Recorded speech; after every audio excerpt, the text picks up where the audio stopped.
Emangnya mentang-mentang kita anak polisi, masukin sekolah bisa gratis? Enggak. Emangnya kalau karena Anda polisi, bikin paspor bisa gratis? Enggak. Karena Anda pejabat, bikin IMB gratis? Ora mas, ora. Bayarannya kadang-kadang tidak dimasuk di akal. Akhirnya apa? Ya gue pungli juga dong. Keluarlah istilah, duit setan dimakan hantu. Nah itu. Jadi sekaligus kita ini juga menjadi pelaku, sekaligus kita ini juga jadi korban. Kenapa? Karena the situation is there. Tidak bisa diperbaiki kalau kita tidak punya pemimpin-pemimpin negara yang punya strong and sustainable commitment. Kembali lagi ke situ. Anda mau ngelarang anak Anda merokok? Ya kalau dia tahu bahwa di meja Anda selalu ada rokok. Bapak saya nggak pernah ngelarang saya ngerokok. Karena memang bapak saya perokok berat. Kalau dia lagi nggak ada, saya ambil rokoknya sebatang rokok. Bapak saya juga nggak ngelarang. Bagaimana bapak saya mau ngelarang ngerokok? Anaknya yang SMA pengen ngerokok ya ngambil aja rokoknya dia. Cuma akhirnya dia mengatakan, kalau kamu mau ngerokok, nantilah sesudah kamu bisa beli rokok. Itu. Jadi, the situation-nya memang begitu. Anak-anak saya bukan ngebelain anak sih, betul. Kalau bisa saya pecat juga itu. Tapi dipecat diganti orang lain pun dia bakal begitu juga. Kalau Anda mendapatkan jabatan direktur di BUMN dengan mengeluarkan duit, kalau saya mendapatkan jabatan Kapolda, Kapolwil di polisi dengan mengeluarkan duit, maka target saya pertama adalah kembali ke keekonomian.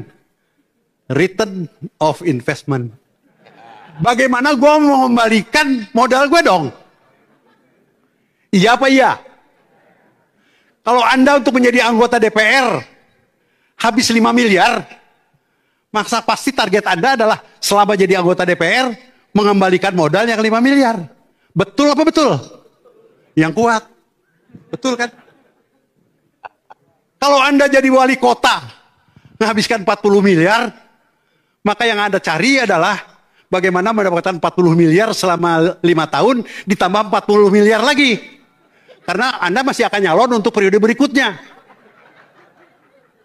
Periode berikutnya Anda akan mencari lagi lebih dari 40 miliar. Karena apa? Setelah ini Anda mau mencalonkan anak Anda menjadi bupati.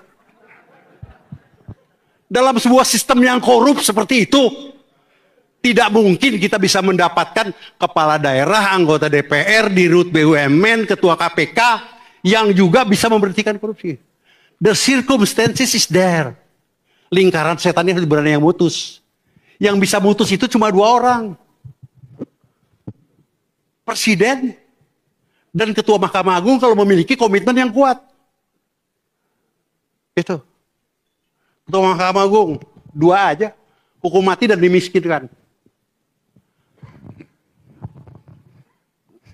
Itu namanya kewajiban pembalikan pembuktian kalau dalam istilah hukumnya. Disingkatkan menjadi pembuktian terbalik. LHKPN mengatakan kekayaan ibu tercatat 28 miliar. Penghasilan ibu per tahun bla bla bla potong-potong kesihan selama 30 tahun kerja wajarnya punya simpanan Bu ya. Agak beda antara simpanan dan simpanan. Apa simpanan? Oke. Sok closing remark. Udah ya? Saya juga betah kalau bicara dengan beliau tuh. Udah ya? Apalagi ke sarungan. Hah? Udah. Closing remark besok. Closing remark. Doa boleh, nah doa boleh. Pemberantasan korupsi, karena topik besarnya tentang korupsi, itu baru bisa kita lakukan dari atas ke bawah. Pertama apabila Presiden dan Ketua Mahkamah Agung memiliki komitmen yang keras, yang kuat. The strong and sustainable commitment. Yang kedua, jangan bicara yang ideal. Perbaikan kesejahteraan pejabat birokrasi. Karena corruption is a dark side of the bureaucracy. Kalau crime is the dark side of the society, Maka saya ingin mengatakan bahwa corruption is the dark side of the bureaucracy, of the power. Karena itu Lord Acton mengatakan power tend to